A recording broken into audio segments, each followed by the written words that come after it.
A'udzubillahi minasyaitonirrajim. Bismillahirrahmanirrahim. Alhamdulillahi rabbil alamin, nahmaduhu wa nasta'inu wa nastaghfiruh. Wa na'udzu billahi min syururi anfusina wa min sayyiati a'malina. Man yahdihillahu fala mudilla lahu wa man yudlil fala hadiya lahu. Asyhadu an la ilaha illallah wahdahu la syarika lah wa asyhadu anna Muhammadan abduhu wa rasuluh. Subhanaka la ilma lana illa ma 'allamtana innaka antal alimul hakim. Allahumma 'allimna ma yanfa'una wanfa'na bima 'allamtana wa zidna ilma. Allahumma ati anfusana taqwaha wa zakkiha anta khairu man zakkaha. Anta waliyuha wa maulaha. Rabbi yassir wa la tu'assir, Rabbi tammim bil khair, amma ba'du. InsyaAllah kita sambung tadabbur surah Ali Imran ayat 75. Sebelum tu kita tengok pengajaran ayat yang lepas. Ayat 70,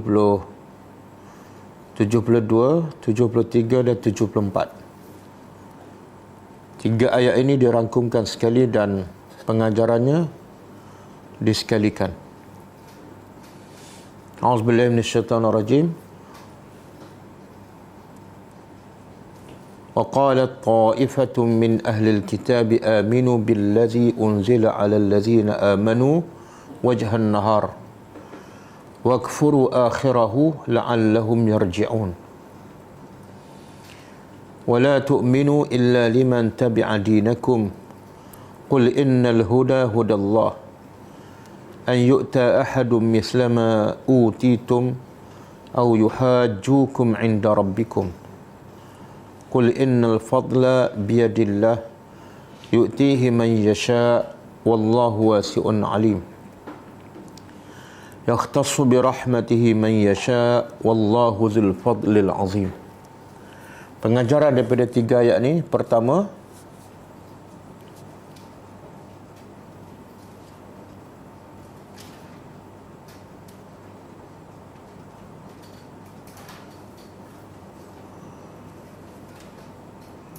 perancangan dan tipu helah, perancangan jahat dan tipu helah orang-orang kafir,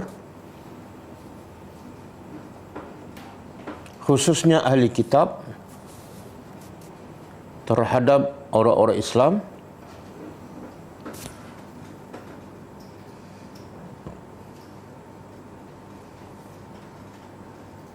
adalah dengan berbagai cara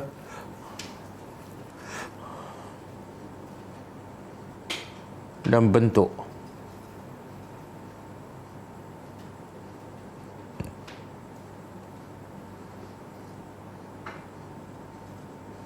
Yang kedua,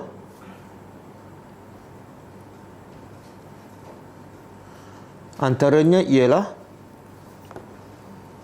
dengan cara berpura-pura menjadi orang yang beriman di waktu pagi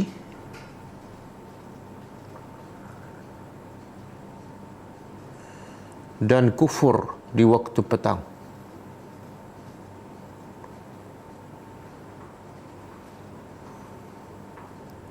Agar dengan cara itu boleh menimbulkan keraguan kepada mereka yang baru memeluk Islam.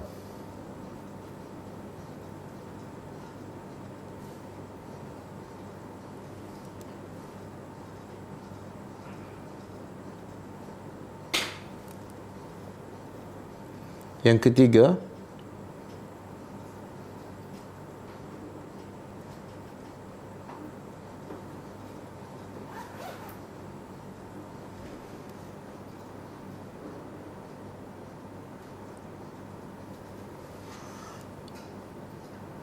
wajib ke atas seorang beriman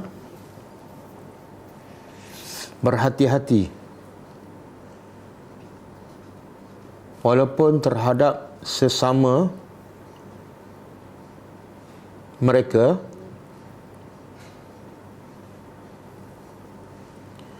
kerana ada orang yang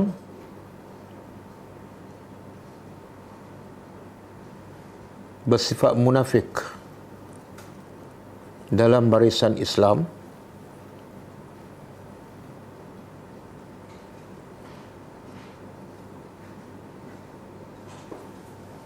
yang merancang untuk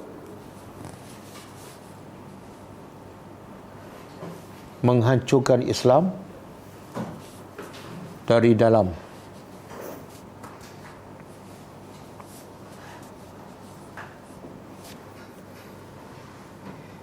Bahkan mereka ini lebih bahaya daripada mereka yang terang-terang kafir.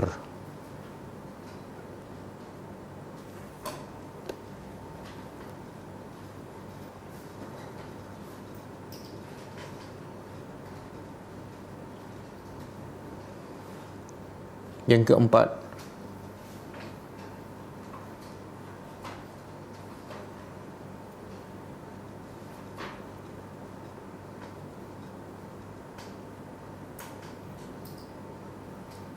orang-orang Yahudi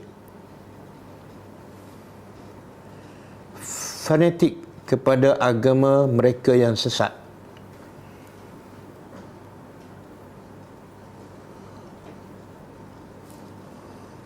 Maka barang siapa yang fanatik kepada pendapatnya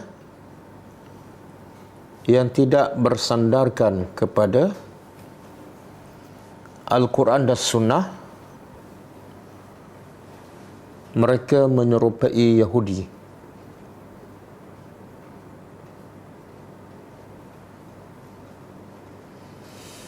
Yang kelima,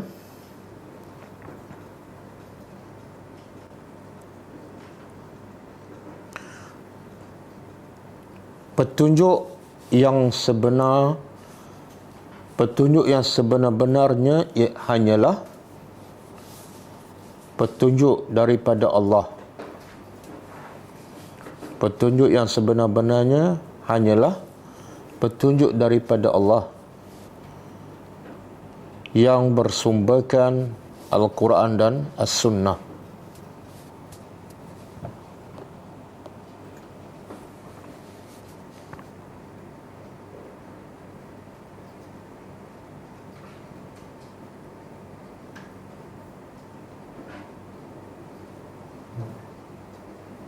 Yang keenam,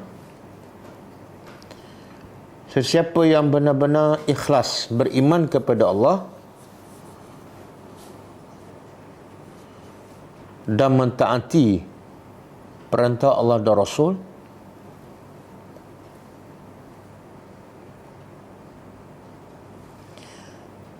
mereka tidak akan sama sekali tertipu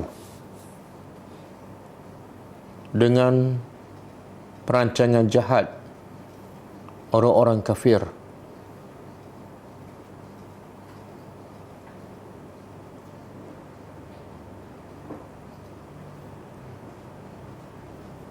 Dan mereka sama sekali tidak akan keluar agama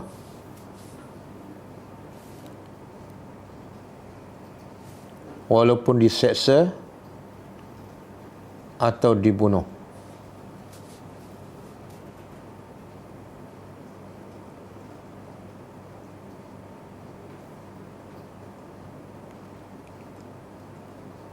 Yang ketujuh,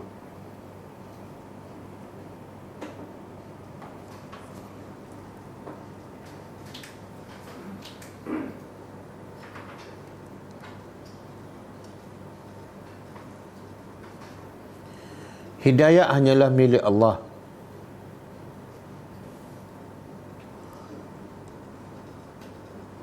Maka barang siapa yang hendakkan hidayat Allah, wajib ia mencarinya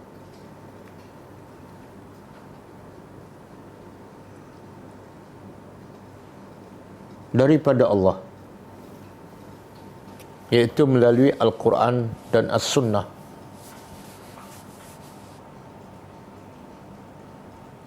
Bukan daripada seseorang ataupun nafsu.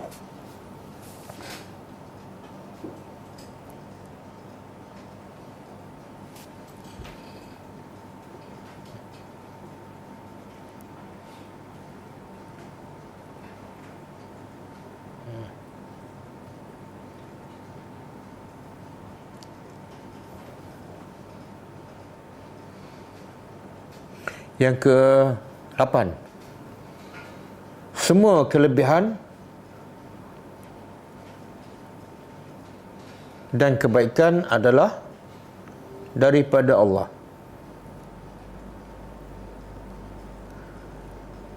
Maka sesiapa yang mencari kelebihan dan kebaikan daripada manusia,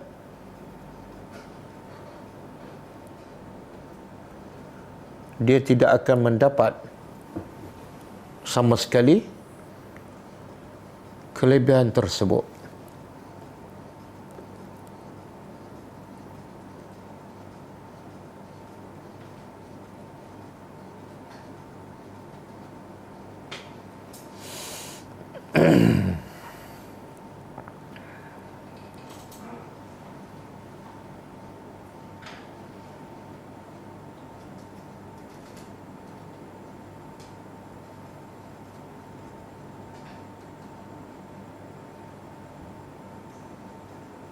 Okey, habis ha? Kita sambut ada buah ayat seterusnya.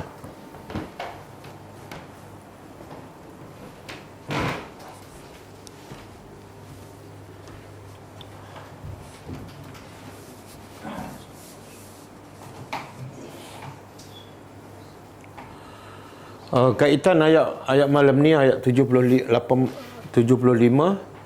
dengan ayat sebelum ni, iaitu masih cerita tentang ahli kitab, khususnya orang Yahudi. Jadi kalau ayat sebelum ni Allah menceritakan sikap orang Yahudi terhadap orang Islam dari segi agama, dari segi akidah, pegangan agama. Tapi ayat malam ni Allah menceritakan sikap orang Yahudi terhadap orang Islam dari segi duniawi ataupun dari segi muamalah. Apa sikap Yahudi terhadap orang Islam dari segi berurusan dalam urusan dunia. Okey, Allah kata auzubillahi minasyaitonirrajim. Wa min ahlil kitab, dan min ni dipanggil apa ni? Min ada makna dari. Kalau minal masjidil haram ilal masjidil aqsa, daripada masjidil haram ke masjidil aqsa, itu min bermakna permulaan, iaitu pergerakan itu bermula daripada masjidil haram. Saya datang dari rumah, itu permulaan. Tapi min di sini bukan menunjukkan makna permulaan. Min di sini menunjukkan antara, dalam bahasa Arab panggil tab'id. Min menunjukkan sebahagian. Dan ini Allah nak mengajar kita supaya apa? Bila menghukum jangan pukul rata. Sebahagian ahli kitab, bukan semua. Itulah keadilan dalam Islam. Jahat mana musuh kita pun jangan kita pukul rata. Okey, dari dan sebahagian ahli kitab, iaitu Yahudi dan Nasara. Man, sebahagian dari ahli kitab ada mana apa dia? Orang yang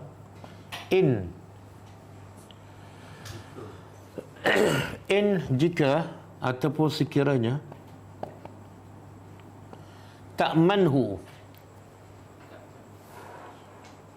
Apa makna ta'manhu? Ada sebahagian ahli kitab yang orang yang sekiranya engkau memberi amanah kepadanya ataupun memberi kepercayaan. Ini terjemah apa tu? Sekiranya engkau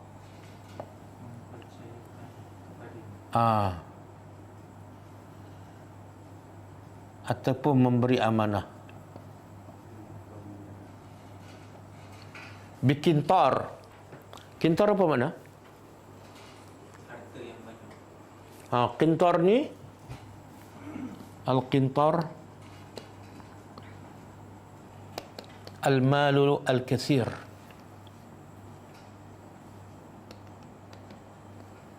Harta yang banyak.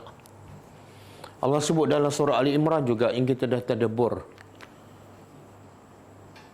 Ayat 14 ke? Cuba tengok. Ada tak? Zuyyina lin-nasi hubbus syahawat minan nisa'i wal banin wal qanatiri al muqantarah. Ada? Ayat 14 ke? Betul? Okey. Zuyyina lin-nas, dihiaskan kepada manusia apa dia? Hubbus syahawat, cintakan hawa nafsu. Kemudian Allah huraikan apa itu hawa nafsu, iaitu minan nisa, cinta kepada wanita. Yang kedua, al-banin, kan, anak lelaki. Yang ketiga apa?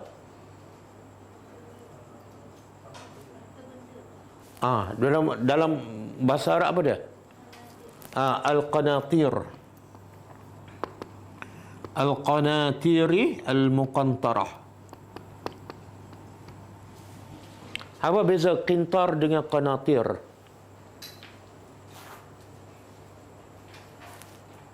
Yang ni mufrad, satu. Mana harta yang banyak. Yang ni plural dia. Harta yang banyak. Betul kan? Manusia suka harta yang banyak ke ataupun harta yang banyak kan? Okey. Jadi Allah kata apa? Ada ahli kitab yang sekiranya engkau memberi amanah, bikin tar dengan harta yang banyak, iaitu dia orang Islam menyimpan harta kepada orang Yahudi, ahli kitab. Harta dia adalah harta yang banyak.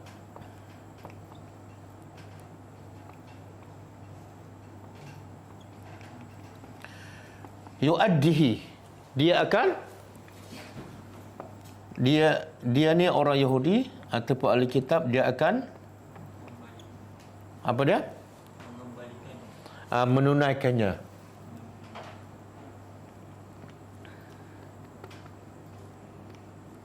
Ilaika, kepada engkau.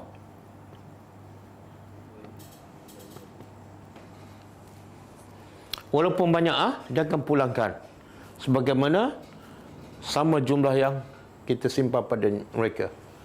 Okey, ini bahagian ahli kitab yang pertama. Bahagian ahli kitab yang kedua, wa minhum, dan di antara mereka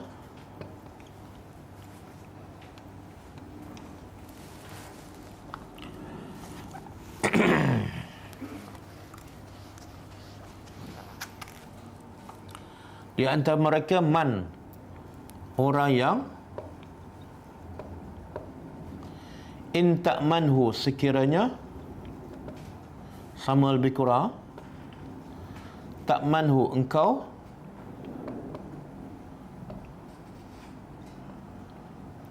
memberi amanah,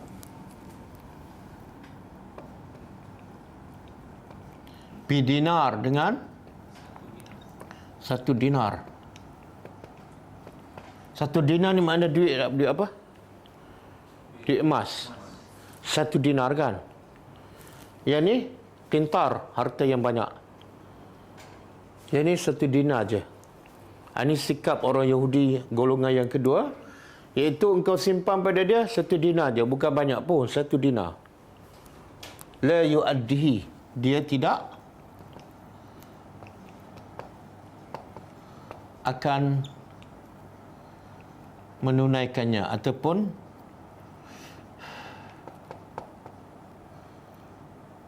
menyerahkannya kembali, mengembalikannya ilaika, kepada engkau.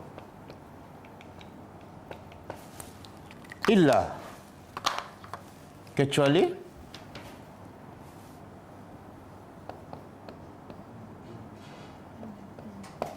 apa? Madumta daripada daimun, kamu sentiasa ataupun kamu selalu, melainkan kamu selalu alaihi,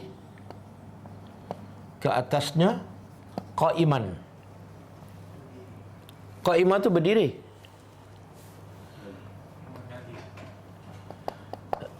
Apa maksud ni?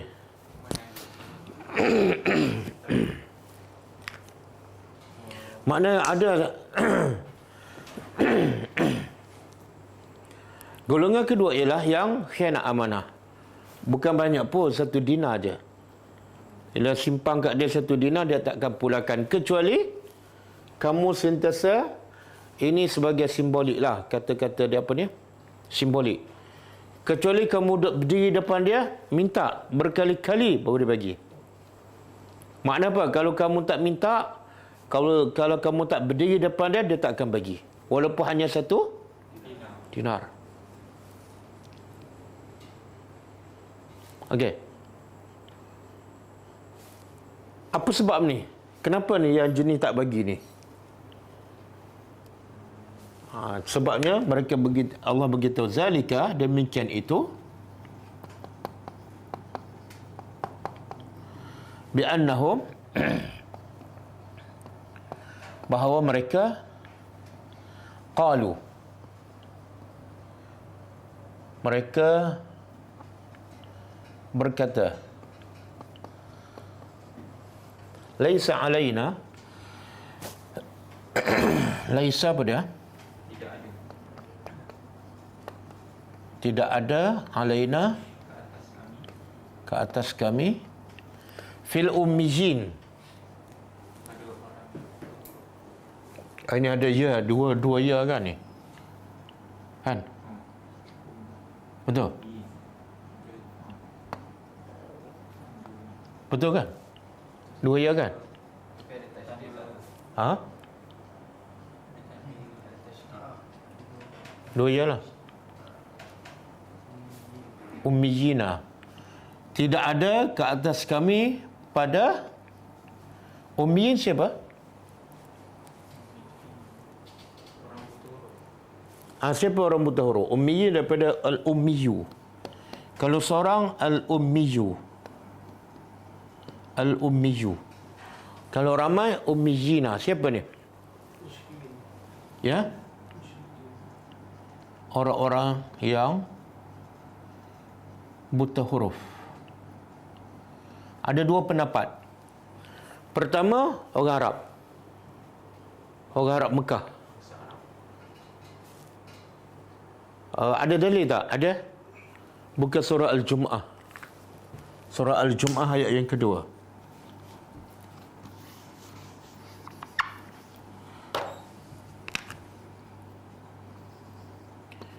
Huwallazi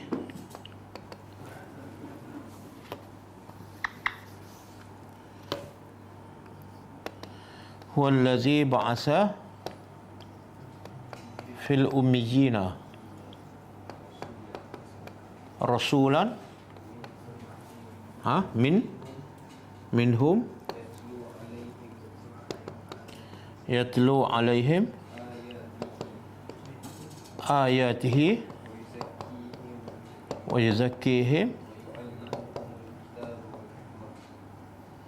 wa yu'allimuhumul kitaba wal hikmah.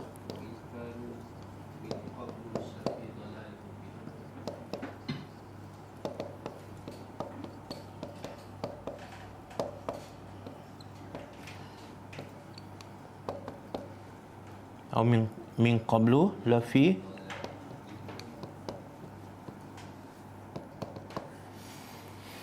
Okey, cuba terjemah. Huwallazi, dia iaitu Allah, allazi ba'asa, yang telah mengutuskan fil ummiyin.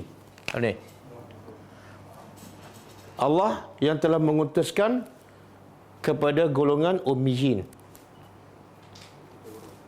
seorang rasul. Siapa ni ummiyin? Orang Arab, orang Arab Mekah. Jadi yang buta huruf ni adakah Nabi seorang ataupun kebanyakan orang Mekah memang buta huruf? Kebanyakan. Ini ayat dalil.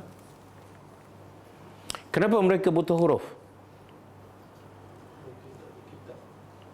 Antaranya sebab mereka tak ada kitab. Tapi orang Arab ni dia buta huruf. Buta hurufnya orang Arab, adakah satu sifat yang terpuji ataupun tercela? Tercela. Tapi Nabi Muhammad buta huruf. Adakah buta huruf Nabi itu terpuji ataupun tercela? Kenapa kena orang lain tercela, kena Nabi terpuji? Di mana keadilan? Apa dia?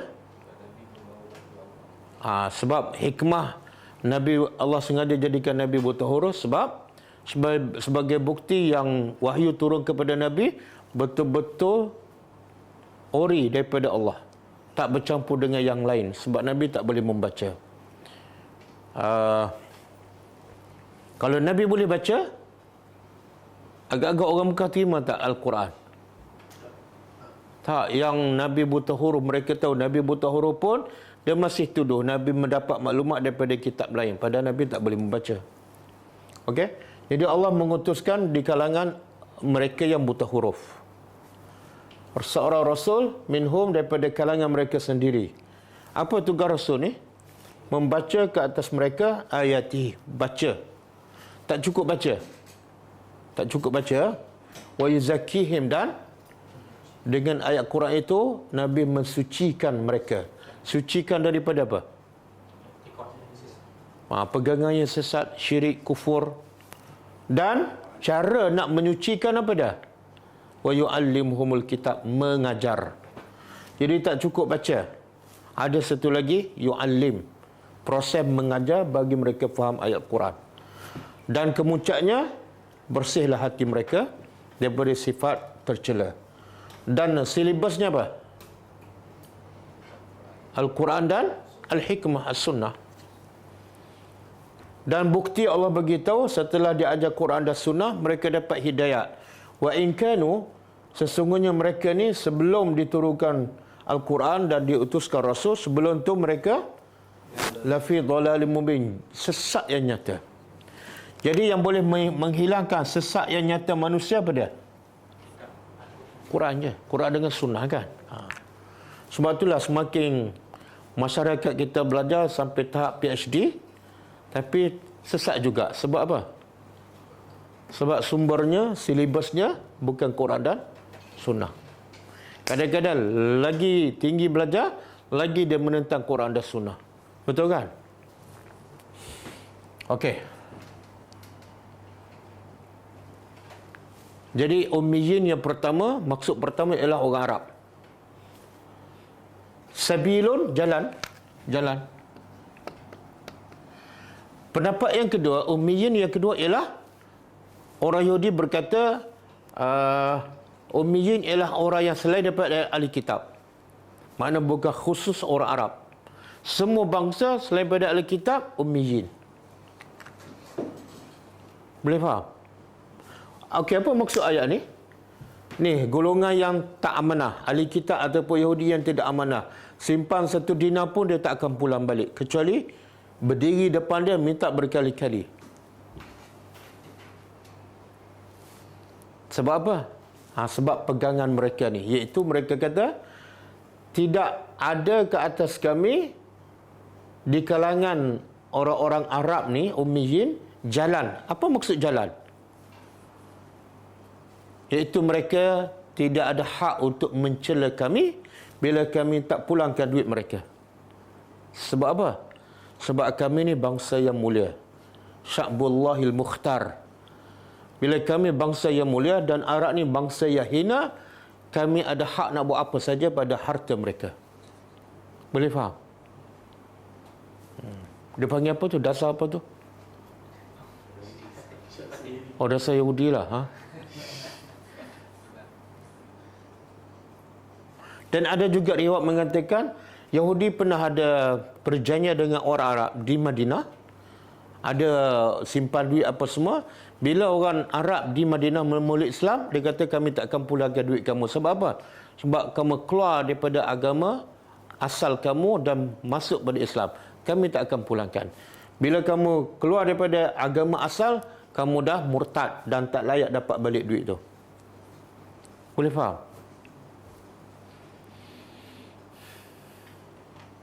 Maknanya ini adalah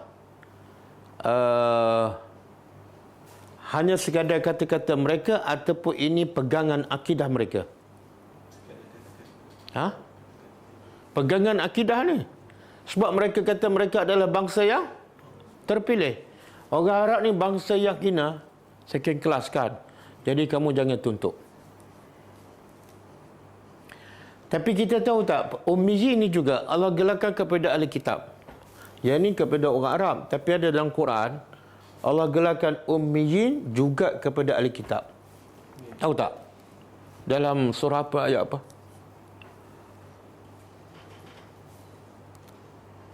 Boleh teka, ada 114 surah.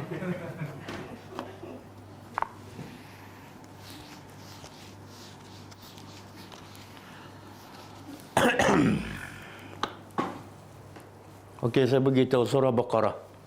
Ayat berapa? Boleh teka juga, ada 280 ayat. Ayat 78. Wa minhum ummiyuna.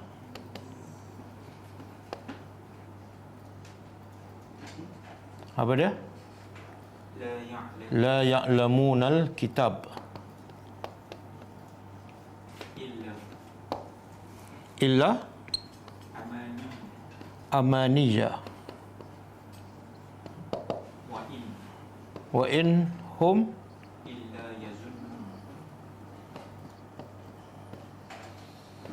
yazunnuna. Okey. Ada tak perkataan ummiyin? Mana? Ha? Mana ummiyin? Tak ada, yang ada ummiyun kan? Beza tak ummiyun dengan ummiyin? Beza? Beza apa? Ini bunyi baris bawah, itu bunyi baris atas. Tu semua orang tahu. Kenapa yang ni ummiyin, yang ni ummiyun? Itu kena belajar bahasa Arab. InsyaAllah hari Isnin akan datang, kita mula kelas bahasa Arab. Waktu yang sama hari Isnin. Saya tahulah berapa lama boleh bertahan. Okey, ada sebahagian mereka ahli kitab. Allah gelarkan mereka ummiyun. Di sini ummiyin sebab ada fi, harfu jar. Kalau tak ada fi, jadi ummiyun. Kan? Tahu kan? Jangan lupa. Yang ni dia panggil apa ni? Kalau belajar bahasa Arab, mubtada muakhar, baris depan. Ada sebahagian ahli kitab adalah ummiyun. Siapa ummiyun? Yang kita faham, ummiyun ialah yang tak boleh membaca dan menulis. Tak, yang ni baru, definisi baru. Allah kata ada sebahagian ahli kitab ummiyun. Bukan yang tak boleh membaca dan tak boleh menulis, bukan. Tapi yang la ya'lamunal kitab, yang tidak faham kitab. Dia boleh baca tapi tak faham. Ataupun dia faham tapi dia tak beramal, sama dengan orang yang tak faham. Boleh faham? Apa yang dia tahu daripada kitab? Illa amaniyah. Mereka tak tahu daripada kitab mereka sendiri kecuali amaniyah. Apa dia amaniyah? Angan-angan, cerita dongeng, cerita dusta. Dan wa inhum, tidaklah mereka terhadap kitab itu kecuali yazunnuna, mereka sangka-sangka. Boleh? Kenapa mereka sangka-sangka terhadap kitab mereka sendiri? Ini kata ahli tafsir lebih kepada orang Yahudi yang umum, bukan ulama. Ulama dia tahu betul-betul sampai dia boleh ubahkan. Yang ini kepada orang awam Yahudi ataupun ahli kitab. Kenapa? Dengan kitab mereka, mereka tak yakin. Sangka ni makna tak yakin lah. Kenapa? Sebab tak ada ilmu. Bila tak ada ilmu, dia sangka lah. Bila ada ilmu, dia yakin. Okey. Boleh, ha? Jadi buta huruf ada dua. Satu, tak boleh membaca dan tak boleh menulis. Yang kedua, tak faham. Kenapa Allah gelarkan orang yang boleh membaca, boleh menulis, tapi tak faham? Allah gelarkan juga buta huruf. Ada persamaan tak? Ada persamaan. Orang buta huruf, kalau kita tanya apa saja maklumat dalam Al-Quran, dia tahu tak? Sebab apa? Tak boleh baca. Okey, tanya pula orang yang dah baca bertahun-tahun. Apa yang dia baca boleh jawab? Sama kan? Same lah. Sawak.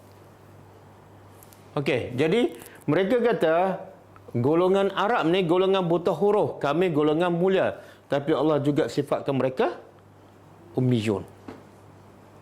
Maknanya ummiyun ni boleh disifatkan kepada semua orang. Bukan setakat yang tak tahu menulis dan membaca, tapi yang tak faham Al-Quran. Ummiyun.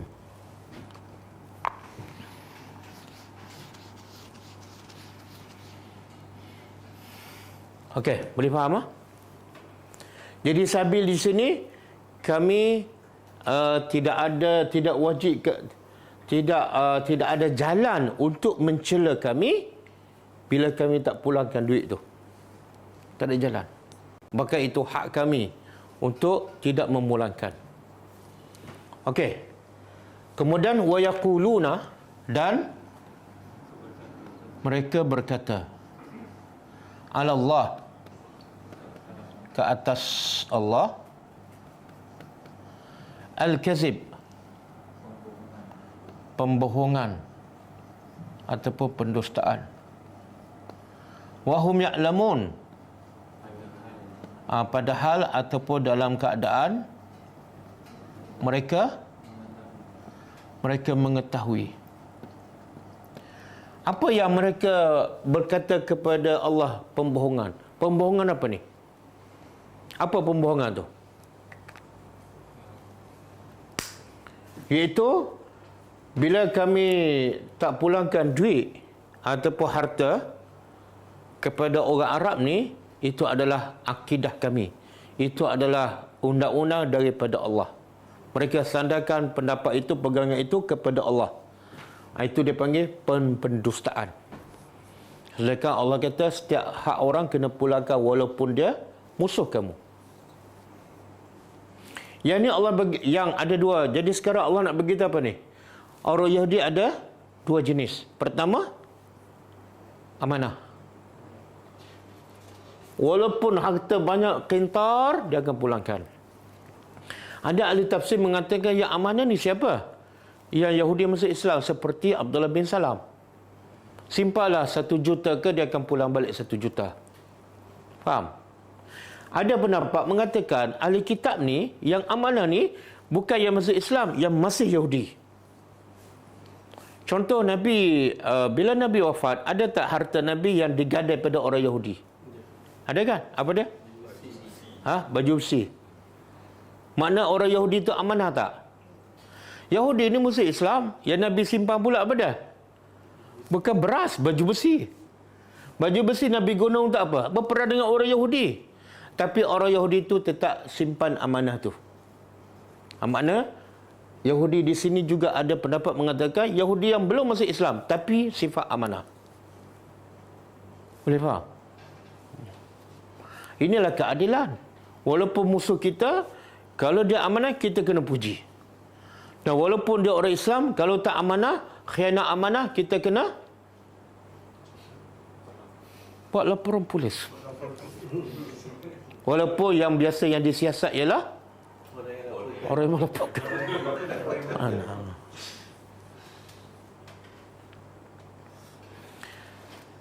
Tengok saya ada dengar daripada seorang ustaz lah. Dia kata bekas Perdana Menteri Singapura, Lee Kuan Yew. Kenalkan Osama. Kenalkan. Bekas Perdana Menteri anda. Satu masa dia pergi dengan menteri dia ke satu negara, dan menteri itu bila masa makan dia ambil aiskrim. Aiskrim tu ada tiga skop kan. Lepas tu dia makan satu je. Jadi Lee Kuan Yew tegur dia, kenapa kamu tak habiskan dua lagi? Ini kat UK.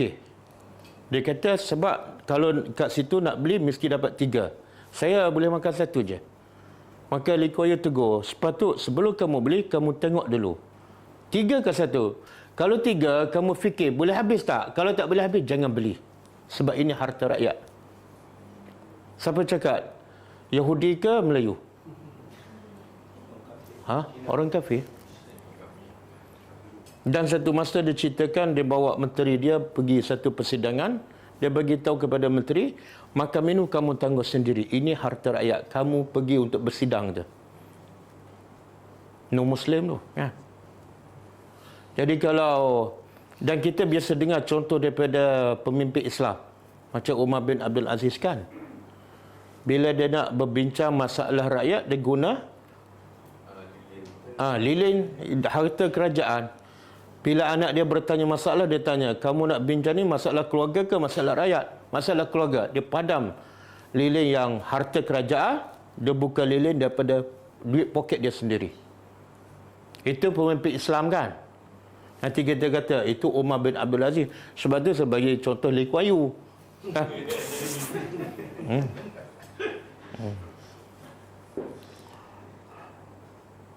Sekarang banyak orang Islam yang rasuah siapa?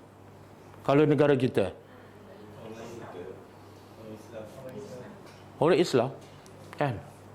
Yang banyak buat masalah, khianat amanah, ambil hak orang. Orang Melayu lah. Betul kan? Saya tak tahulah, ada orang cerita, ada pelajar cerita pada saya, dia belajar di New Zealand. Dia kata kalau wallet pelajar hilang malam tu, besok orang hantar kat rumah. Kan? Dan satu sen pun dia tak ambil daripada tu. Kita bukan hilang, yang duduk dalam rumah pun hilang. Betul?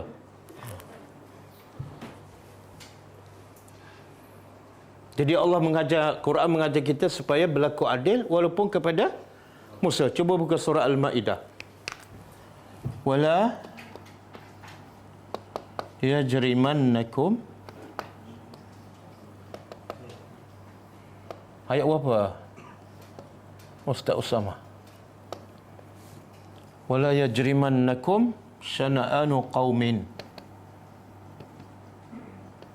alla ta'dilu.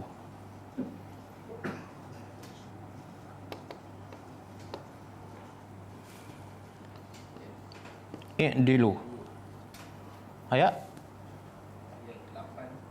8 no? Surah Al-Ma'idah kan?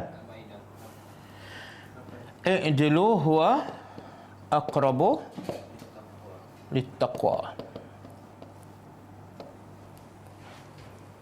Ini Islam mengajar kita supaya wajib berlaku adil walaupun kepada musuh kita. Allah kata apa? Wala yajrimannakum, dan jangan sekali-kali syana'a tu kebencian kamu kepada sesuatu kaum, yajrimannakum menjadikan kamu yajrima daripada jurmu, iaitu buat dosa. Jangan kebencian kamu pada sesuatu kaum menyebabkan kamu buat dosa pada mereka. Ataupun ayat ni, jangan kamu buat dosa hanya disebabkan benci pada seseorang. Kemudian Allah kata apa? Supaya jangan sehingga kamu tidak berlaku adil. Kita boleh berlaku adil kepada apa? Kawan kita, orang yang sefikrah dengan kita, orang yang sepati dengan kita, betul kan? Kalau orang yang berbeza dengan fikrah kita ataupun parti lain, jemaah lain, kumpulan lain, susah nak berlaku adil. Apatah lagi kepada musuh kita, betul kan? Musuh kita. Apatah lagi orang yang berhutang dengan kita tak bayar sekian banyak. Boleh tak kita berlaku adil pada dia? Sukar. Jadi Allah kata jangan kebencian kamu kepada sesuatu kaum, kamu tidak berlaku adil. Jangan. Bahkan Allah kata, i'dilu, berlakulah adil walaupun pada musuh. Huwa aqrabu littaqwa. Kenapa? Kenapa kena berlaku adil? Sebab dia lebih dekat dengan takwa. Semua orang solat nak bertakwa, tapi dalam urusan dia tak adil, jauh daripada takwa. Dan yang paling susah nak berlaku adil pada orang yang kita tak suka.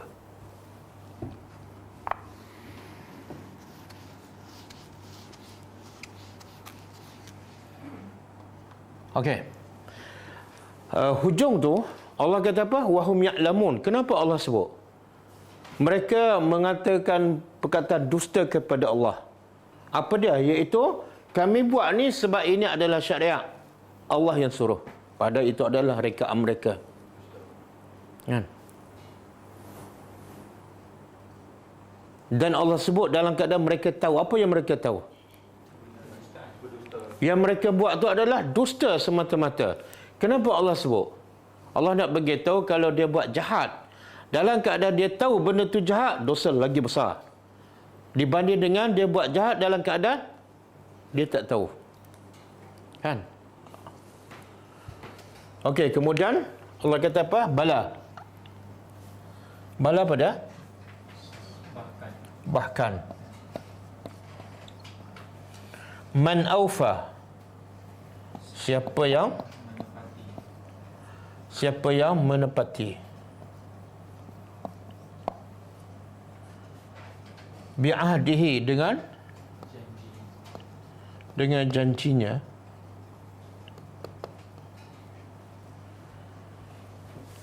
kaitannya ayat ni lah. Kalau orang bagi amanah pada dia 1 dinar ke 10 dinar ke, dia tepati janji. Tak kiralah orang tu ummiyin ke, bangsa yang hina ke, itu tak kira. Kemudian yang kedua, wattaqa, dia bertakwa. Apa makna bertakwa?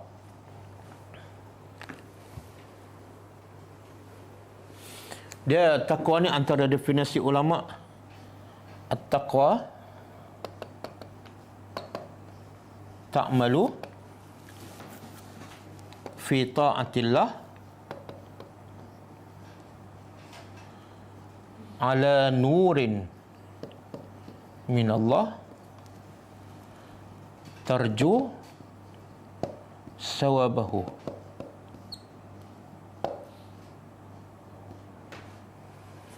Takwa. Tengok ta'malu fi ta'atillah, satu. Yang kedua, ala nurin minallah. Yang ketiga, tarju sawabahu. Tarju sawabahu.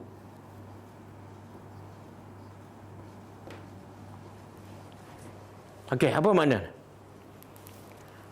Takwa ialah kamu beramal untuk mentaati Allah. Semua amalan tu dalam konteks mentaati Allah, bukan mentaati manusia.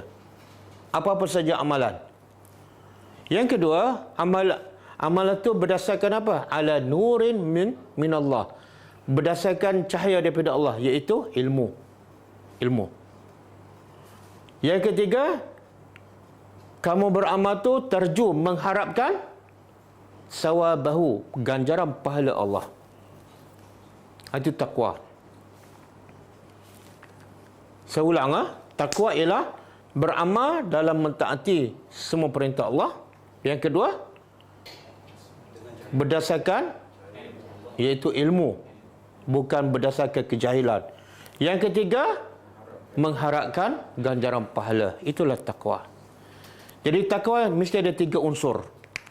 Pertama, amal. Jangan duduk kat rumah. Kan? Kenapa duduk kat rumah? Saya jadi orang bertakwa. Kan? Tapi tak buat kerja. Yang kedua, berdasarkan ilmu.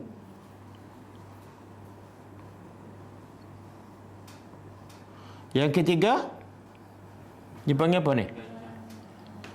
Dipanggil ihtisab. Ihtisab, mengharapkan ganjaran. Mesti ada 3 ni. Barulah makna takwa. Ustaz, takwa yang menginfakkan harta tu macam mana? Yang menginfakkan harta tu Infak harta termasuk ni amalan. Kalau kita tengok makna takwa dalam Quran banyaklah. Infak harta siang dan malam, solat malam, tahan marah, kan? Maafkan orang, itu semua termasuk fi taatillah. Macam mana kita nak taat Allah? Benda tu amalan dalam mentaati Allah. Macam mana kita nak tahu? Yang ni dalam mentaati Allah, bukan mentaati nafsu ataupun orang. Macam mana kita nak tahu? Sunnah Nabi dan Quran lah. Sebab tu kalau kita jahil Quran ataupun sunnah, tak mungkin kita menjadi orang yang bertakwa. Ini mesti pada ilmu, perlu kepada ilmu. Okey, jadi di sini makna apa ni? Allah sebenar bala ni, Allah nak menafikan pegangan orang Yahudi yang salah. Iaitu mereka mendakwa mereka ada hak untuk mengambil hak orang yang di bawah mereka. Allah kata bala, bukan. Yang benar ialah orang yang menunaikan janjinya, walaupun satu dinar kamu pulangkan. Dan dia bertakwa. Kenapa Allah sertakan takwa?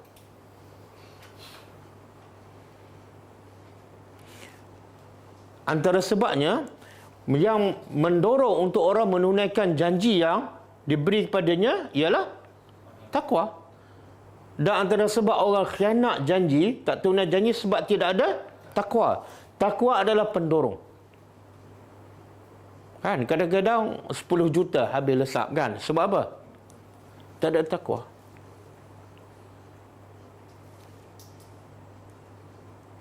Satu. Yang kedua, maksud dia takwa di sini ialah kadang-kadang dia tunaikan janji tapi bukan kerana takwa kepada Allah, kerana takut pada orang, sia-sia. Saya bayar hutang ni sebab apa? Sebab nanti dah ada orang report, kan? Itu bukan kerana Allah. Kadang-kadang dia tunaikan janji tapi dengan rasa marah, bukan kerana takwa. Okey. Maka fa innallah, kalau dia buat tu, satu tunai janji, yang kedua bertakwa pada Allah, maka hasilnya apa? Maka sesungguhnya Allah yuhibbu, dia yuhibbu ni bahasa Arab dia panggil apa? Fi'il apa ni? Fi'il mudhari'. Apa tanda fi'il mudhari'? Tanda fi'il mudhari' ada ya kat depan, kan? Dan fi'il mudhari' menunjukkan makna apa? Sentiasa. Allah boleh tak mencintai orang beriman sepanjang masa, setiap saat? Boleh. Tapi kita boleh tak mencinta seseorang sepanjang masa? Pagi cinta, malam cinta, 10 tahun cinta, 20 tahun cinta, tua gigi tak ada pun cinta, ada? Tunggu masa. Allah sentiasa mencintai siapa ni? Al-Muttaqin. Orang-orang bertakwa. Okey. Kalau tengok ayat ni, Allah beritahu siapa yang tunaikan janji dan dia bertakwa, maka Allah sepatut ayat macam mana? Maka Allah cinta padanya. Faham? Ayat dia macam ni. Fa innallah yuhibbuhu. Hu ni balik pada ni orang ni. Bahasa Melayu pun macam tu. Tapi kenapa Allah daripada nya Allah tukar menjadi orang bertakwa? Apa sebab?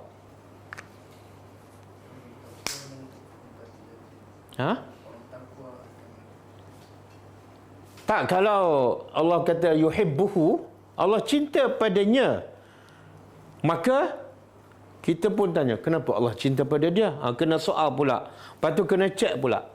Okey? Tapi kalau Allah kata Allah cinta pada orang bertakwa, kita pun tanya, kenapa Allah cinta? Jawapannya sebab takwa. Boleh faham? Maknanya kalau betul antara sebab kita dapat cinta Allah pada, jadilah orang ramai minta, ya Allah aku nak cinta engkau, tapi dia tak ada sifat takwa, tak mungkin dapat cinta Allah. Dan yang kedua, Allah nak beritahu, ya Allah cinta ni orang bertakwa. Kalau Allah kata Allah cintanya, kita akan faham apa dia. Allah hanya cinta orang yang ada dua sifat ni. Kan? Orang yang ada sifat lain, contohlah dia bertakwa tapi tak tepat janji ni, dia tepat janji tapi tak kebetulan. Dia tak bagi pinjam pada orang dan sebagainya. Tapi dia bangun malam, dia infak, kan? Allah cinta tak pada dia? Ya, sebab semua itu termasuk dalam sifat orang bertakwa. Dia boleh tahan marah, takwa tak? Allah cinta. Dia suka maafkan orang, takwa tak? Allah cinta. Nampak tak? Bila sebut muttaqin, masuk semua sekali sifat-sifat bertakwa. Okey. Tengok cara Allah. Bila Allah nak puji ni, siapa yang tunai janji, dia bertakwa, Allah bagi apa ni? Cinta. Cinta. Kita kalau suami kita beritahu, kalau awak selalu kemah rumah, masak sedap, dua tawaran. Sama ada kamu dapat cinta saya ataupun saya bagi 5,000 setiap bulan. Kita pilih yang mana? Perempuan. Ha? Kita pilih mana? Suami bagi dua pilihan. Ha? I don't believe lah. Ha?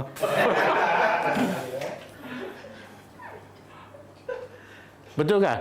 Betul. Susah. Tapi kita boleh buat alasan. Sebab apa? Suami kita manusia. Betul? Ya, jawab macam tu. Ha? Abang tak sama dengan Tuhan. Tapi kalau cinta Allah, boleh tak ditukar dengan duit? Kalau Allah kata, kalau kamu tunai janji, bertakwa, aku jadikan kamu orang paling kaya. Tapi belum tentu dapat cinta Allah. Subhanallah. Inilah benda yang paling mahal dalam hidup, iaitu cinta Allah. Bila cinta Allah, makna apa tu? Ha? Lebih pada dunia kita akan dapat. Sebab semua dunia akhirat milik Allah. Jadi kalau nak yang terbaik, yang paling hebat, yang paling mewah, cari cinta Allah. Sebab semua benda adalah milik dia. Betul? Ya. Sebab itulah kalau kita nak semua harta suami, jangan dok fokus pada harta tu, fokus pada cinta suami. Bila dapat cinta suami, dia bagi semua tak? Betul. Ada pengalaman kan? Ha. Tapi kalau suami tahu kita asyik dok cinta duit je, dia akan bagi semua tak? Tak. Ini tak boleh harap ni, cinta duit je. Aku bagi duit, dia bukan cinta pun pada aku. Dia akan bagi sikit. Jadi strateginya cari cinta Allah. Bukan cinta suami. Okey. Tengok di sini benda yang paling susah ni. Kan? Nampak simple aje. Antara yang paling susah dalam hidup kita apa dah? Tunai janji. Dan dalam ahli tafsir mengatakan janjinya ni balik pada siapa ni? Janjinya ni balik pada siapa?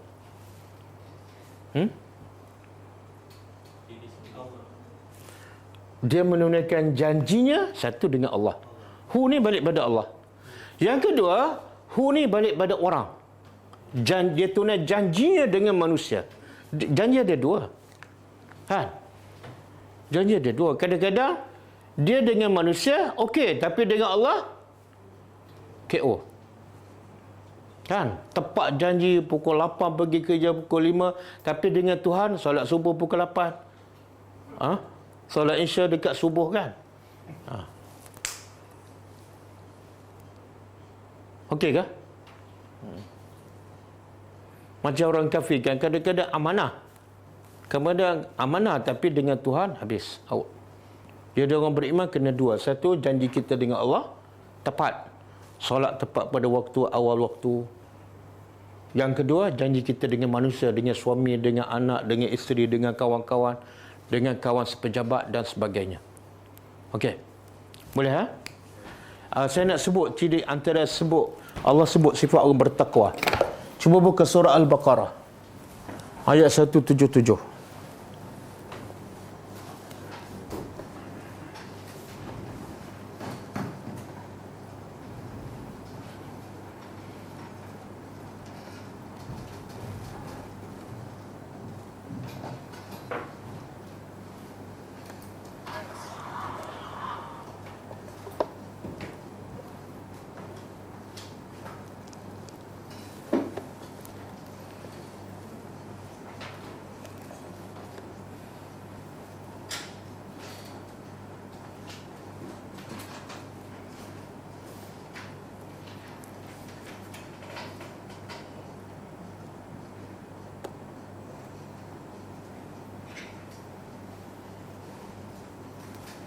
Jumpa. Allah kata apa? Laisal birra an tuwallu, bukanlah kebaikan itu kamu menghadap ke arah timur dan barat. Walakinnal birra, akan tetapi kebaikan itu ialah asasnya orang yang beriman dengan Allah dan hari akhirat. Tengok Allah sebut beriman dengan Allah dan hari akhirat. Asasnya beriman dengan Allah. Yang kedua, hari akhirat. Yang ketiga, malaikat. Yang keempat, kitab. Yang kelima, para nabi. Ada satu tak ada kan? Apa dia? Rukun iman kan ada 6.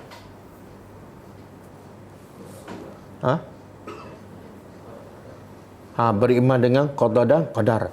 Allah tak sebut. Kata ahli tafsir, termasuk beriman dengan Allah. Bila kita beriman dengan Allah, maknanya kita beriman juga dengan apa saja Allah takdirkan, baik ataupun buruk. Okey, itu dia panggil apa? Rukun keiman. Kemudian, wa atal mala ala hubbihi. Kebaikan itu juga ialah dia memberi harta yang dia sayang kepada siapa? Kaum kerabat. Ikut tertib. Sebab tu jangan kita bagi duit kepada orang Palestin, kaum kerabat kita miskin, papa kedana. Salah. Yang kedua, anak yatim.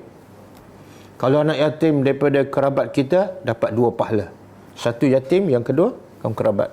Yang ketiga siapa? Orang miskin. Yang keempat, Ibnu Sabi ni siapa?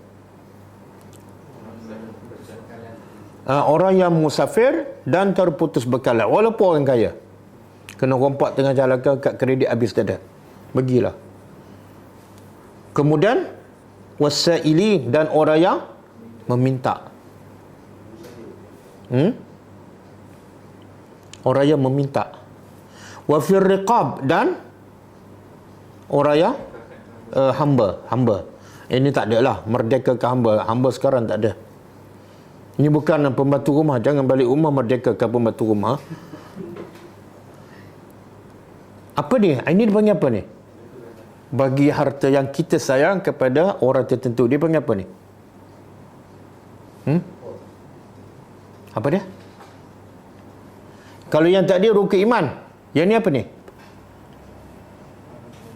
Hablum minan nas. Kalau kamu beriman macam mana sekalipun, tapi tak ada hablum minan nas, tak ada perasaan kesian kepada orang miskin dan yatim, belum bertakwa. Okey, kemudian Allah sebut apa? Wa aqamas salah. Tengok yang aqamas salah yang keberapa tu? Sepatut lepas rukun iman mendirikan solat kan? Tak. Selepas bagi harta yang kita sayang. Sebab apa? Sebab Allah nak bagi tahu, kamu solat ni sebenarnya tujuannya apa dah? Tujuannya yang paling utama nak jaga hubungan dengan manusia yang lain, khususnya golongan yang memerlukan bantuan. Mana kalau kamu solat sampai hitam dahi tapi tak bantuan anak yatim, orang miskin, solat kamu ada masalah. Mendirikan solat, wa ataz zakah, dan mengeluarkan zakat. Dan yang ketiga, tu aufa bi ahdi, sama. Mufu nabi ahdihim sama dengan aufa bi ahdi. Orang menepati janji. Iza ahadu, apabila mereka janji. Ini banyak fail ni.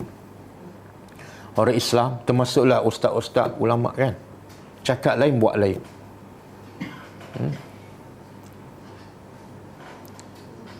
Wasabirina, lagi susah. Paling-paling susah apa dah? Sabar. Sabar ketika mana ni? Fil ba'sa, masa kesulitan. Kesulitan ni lebih kepada harta miskin. Bila miskin, sabar, jangan meminta, jangan menipu. Wad-dharra, dan sabar ketika ini lebih kepada apa ni? Dharra, sakit fizikal kita, sakit. Dan wahinal ba'sa, dan ketika peperangan. Dia sabar ni ada beberapa jenis.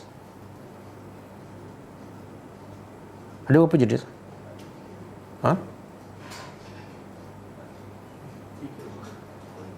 3. Okey, pertama. Apa dia? Sabar dalam mentaati perintah Allah. Yang kedua? Sabar dalam meninggal larangan. Yang ketiga? Sabar dalam menghadapi ujian ataupun musibah. Kan? 3 jenis. 3 tu ada dalam ni. Okey, cari mana sabar mentaati perintah Allah. Ada 3. Satu al-ba'sa, yang kedua dharra, yang ketiga hinal ba's. Yang mana sabar mentaati perintah Allah? Peperangan. Hujung sekali, hinal ba's. Sebab itulah dosa besar bila lari dalam peperangan. Sebab itu perintah Allah. Okey. Sabar dalam menghadapi meninggalkan larangan Allah.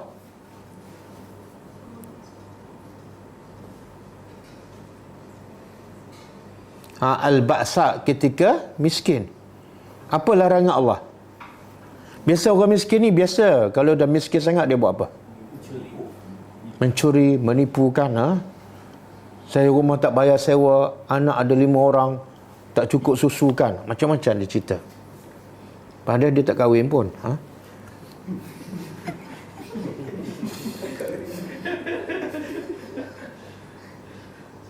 Okey, sabar yang ketiga, iaitu dalam ujian dharra, itu musibah, sakit apa ke, sabar. Allah kata semua ni satu rukun iman. Yang kedua hablum minan nas, suka bantu orang miskin, anak yatim. Yang ketiga apa dia? Akhlak, tepat janji. Dan kemuncaknya ialah sabar dalam mentaati semua perintah Allah. Allah simpulkan ulaikal ladzina sadaqu. Inilah orang yang benar-benar beriman. Ramai yang beriman hanya cakap je, tapi akhlak tak boleh. Tengok akhlak habis. Dan Allah kata wa ulaika humul muttaqun. Jadi Allah cinta pada orang bertakwa. Macam mana kita nak dapat cinta Allah? Dengan sifat-sifat dalam ayat ni. Okey, boleh Kita baca sikit buku ni. 62 amalan pembuka pintu syurga. Jadi belajar kena sabar. Jangan tidur. Lepas tu yang kedua kena sabar. Nak apa? Nak amal. Nak amal. Ramai yang tak beramal sebab tak sabar. Malaskan. Okey. Amalan kita masih dalam amalan yang pertama. Amalan pertama ni dengan ucapan, tak ada buku ni kita tak keluarkan. Yang buku kita 72 itu dah habiskan. Ini lebih kepada doa dan zikir, ini lebih kepada amalan. Boleh beli melalui Shopee. Tajuk dia 62 amalan pembuka pintu syurga. Penulis dikeluarkan, diterbit oleh Pustaka Imam Syafi'i. Ada dalam Shopee Mart. Penulis dia Abdullah bin Ali Al-Ju'aisin.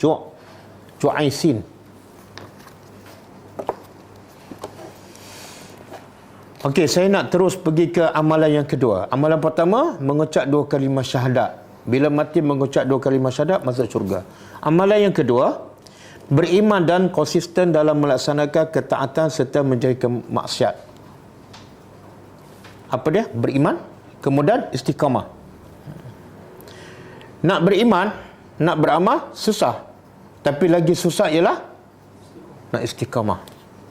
Ada orang zikir pagi kan, kadang-kadang dalam seminggu 2 kali je kan? Tak boleh nak istiqamah setiap hari. Kadang-kadang dia boleh istiqamah zikir pagi je, petang asyik terlepas je kan? Kadang-kadang dia boleh solat 12 rakaat sekali seminggu, tak boleh setiap hari kan? Tak boleh istiqamah bangun malam kan? Sekali sebulan je. Sebab itulah kita, yang paling penting Nabi kata apa? Innamal a'malu bukan bil khawatim. Sesungguhnya amalan yang dikira ialah ya. Macam mana kita nak pastikan di hujung amalan kita adalah kita mati dalam iman? Macam mana nak pastikan? Istiqamah lah. Kalau tak istiqamah, tak mungkin kita mati dalam iman. Hari ni okey iman kita, tengok-tengok besok menurun, merudum, tengok-tengok mati masa tu. Kan? Sebab itulah ulama, dia para sahabat yang dia fokus apa dia? Dia fokus apa dia? Amalan yang diterima. Kita fokus amalan. Betul? Kita jarang kita fikir macam mana aku nak pastikan amal aku cukup syarat dan diterima. Kita jarang fikir. Tapi sahabat, macam mana aku nak pastikan amal aku diterima, cukup syarat. Sebab tu kata seorang sahabat, dia kata, kalau aku tahu amalan yang aku buat itu diterima, aku harap aku mati masa tu. Bukan nak umur panjang. Kenapa dia nak mati ketika dia tahu amalan itulah diterima oleh Allah? Kenapa? Sebab dia yakin yang akan dapat ganjaran. Bila amalan tu diterima dan masa tu dia mati, Nabi kata amalan yang dikira ialah amalan yang di hujung. Kalau di hujung diterima dan masa tu dia mati, selamat. Walaupun mungkin 20 tahun amalannya tak betul, tapi di hujung masa dia nak mati, amalan tu betul dan terima. Tapi kita fokus kepada nak mati masa amalan diterima ataupun nak umur panjang. Itulah hebatnya kita. Okey, Allah kata apa? Innal ladzina amanu wa amilus solihat kanat lahum jannatul firdausi nuzula khalidina fiha la yabghuna anha hiwala. Ayat ini biasa kita dengar ni. Betul? Surah apa? Innal ladzina amanu wa amilus solihat kanat lahum jannatul firdaus nuzula khalidina fiha la yabghuna anha hiwala. Allah kata apa? Sesungguhnya orang yang beriman dan mengerjakan amal soleh, untuk mereka disediakan surga Firdaus.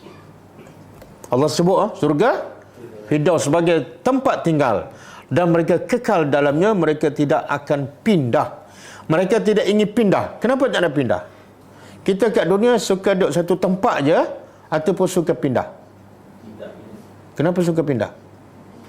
Sebab kita nak lebih selesa, lebih lapang, kan? Betul? Tapi di akhirat Allah kata terbalik. Orang ahli surga dia tak nak pindah. Kenapa? Tapi tempat lain lagi baik tak? Ke tempat kita yang paling-paling baik? Kita rasa tempat kita yang terbaik. Kita rasa kita buat tu yang terbaik. Oh, kita kata tempat kita dah terbaik. Tak, mana tahu masuk Firdaus. Kenapa tak nak pindah? Katalah kita duduk surga Adnin, kan? Firdaus satu lagi. Maka pastilah Firdaus lebih baik. Tapi kenapa tak ada perasaan nak pindah tempat yang lebih tinggi, lebih baik? Sebab dah dekat syurga tu memang dah terbaik dah. Dia tak pernah jumpa lagi. Tapi yang lain lagi baik. Walaupun syurga tu rendah pun dia tak pernah jumpa terbaik. So dia tak ada sifat cukup. Dia tak pergi lagi surga ke atas tu. Dia jawapan dia, kata ulama, dia antara sebab kita nak berpindah ni sebab apa? Kat dunia ni. Tak, sebab Allah jadikan manusia, sifat manusia mudah jemu berada di tempat yang sama. Betul kan? Pindah ke mana ni? Dia duduk Bukit Jelutung, pindah mana? Bukit Jelutung juga. Sebab apa? Dia nak tengok suasana rumah lain, kan? Kadang-kadang rumah sama, dia sesuatu tu lain. Sekali pergi, almari duduk kat lain. Sebab manusia tak boleh tengok benda yang sama dia akan jemu. Betul tak? Lepas tu bila kita pergi melancong, Turki, kan? Nak pergi tak lagi kali kedua? Tak nak dah. Nak pergi tempat lain lah pula. Kenapa Istanbul lagi? Ada satu dunia, kan? Tapi dalam syurga, tempat kita, istana tu sentiasa berubah setiap hari. Warnanya, bentuknya, susun aturnya sentiasa berubah. Bila sentiasa berubah, kita tak akan jemu, tak akan pindah. Bukan rumah je berubah, rupa penghuni syurga pun berubah tak? Semakin cantik. Okey. Jadi ayat ni Allah kata kita ada potensi tak untuk dapat syurga Firdaus? Kalau ikut ayat ni, surah Al-Kahfi ni. Ada ke tak? Kenapa tidak mengaku Allah? Kan Allah kata, orang yang beriman. Yang kedua, beramal soleh. Bagi mereka syurga. Allah sebut tak bagi sahabat Nabi? Tak. Dua je, beriman dan beramal soleh. Mana kita layak tak? Layak tak? Betul layak?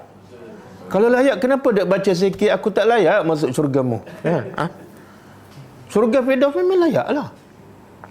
Allah tak sebut khas untuk para sahabat ataupun khas untuk ulama kan. Beriman, beramal soleh layak. Okey, kemudian Allah juga berfirman, wallazina amanu wa amilus solihat ulaika ashabul jannah hum fiha khalidun. Orang-orang yang beriman dan beramal soleh, mereka itulah penghuni syurga dan mereka kekal. Mudah nak masuk syurga. Dua syarat aja. Beriman dan tapi yang paling susah apa dia? Nak istiqamah sampai ke hujung. Ayat seterusnya Allah berfirman, innal ladzina qalu rabbuna Allah thumma istaqamu tatanazzalu alaihimul malaikatu alla takhafu wa la tahzanu wa abshiru bil jannati allati kuntum tu'adun. Surah Fussilat ayat 41. Maksud dia, Allah kata sesungguhnya orang-orang yang berkata rabbuna Allah, Tuhan kami adalah Allah. Mana bukan sekadar ucapan. Bila dikata Tuhan kami Allah, apa makna tu? Semua perintah Allah dilaksanakan, semua larangan ditinggal. Semua yang Allah takdirkan baik ke tak baik ke, semua dia redha, semua dia senyum. Itu makna Rabbuna Allah, Tuhan kami hanya Allah. Semastaqamu, kemudian istiqamah sampai dia mati. Apa kelebihan Allah bagi pada orang ni? Satu beriman, satu istiqamah. Para malaikat akan sentiasa turun dari semasa ke semasa, dan kemuncaknya masa dia nak mati. Malaikat akan bagi tahu berita gembira. Apa dia? Pertama, alla takhafu, jangan takut. Takut apa ni? Kita biasa takut pada apa?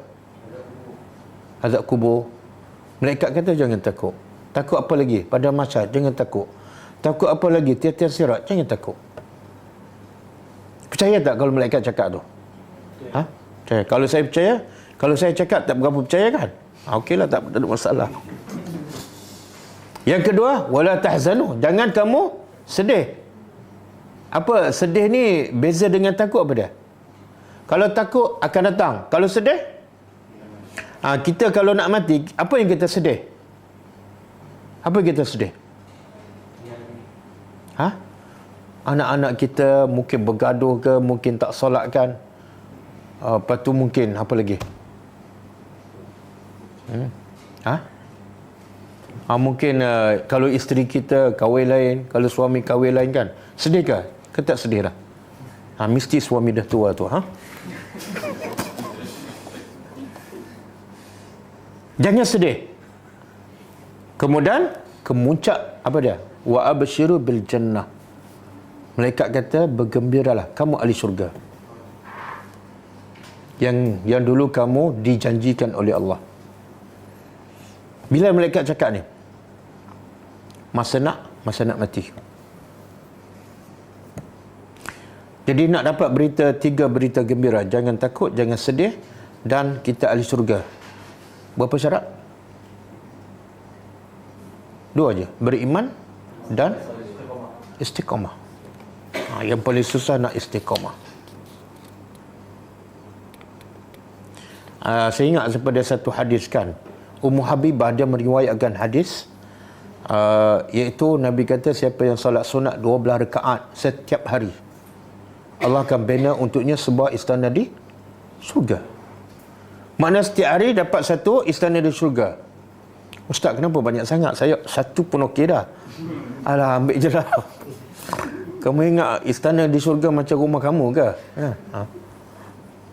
Maka kata Ummu Habibah, sejak aku dengar hadis tu, aku tak pernah tinggal 12 rakaat sampai aku mati. Istiqamah. Dan yang meriwayatkan hadis tu daripada Ummu Habibah, saya lupa nama dia. Sejak aku meriwayatkan hadis ni daripada Ummu Habibah, aku tak pernah tinggal solat 12 rakaat sampai aku mati. Istiqamah. Susah kan?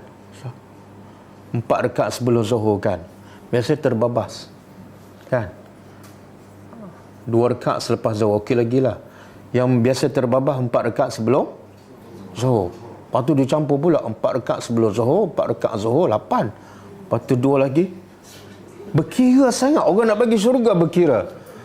Tapi dia pergi bekerja pagi sampai petang, dapat berapa buah istana? Dia tak berkira pula. Okey, ada lagi bos. Okey, cukup setakat tu.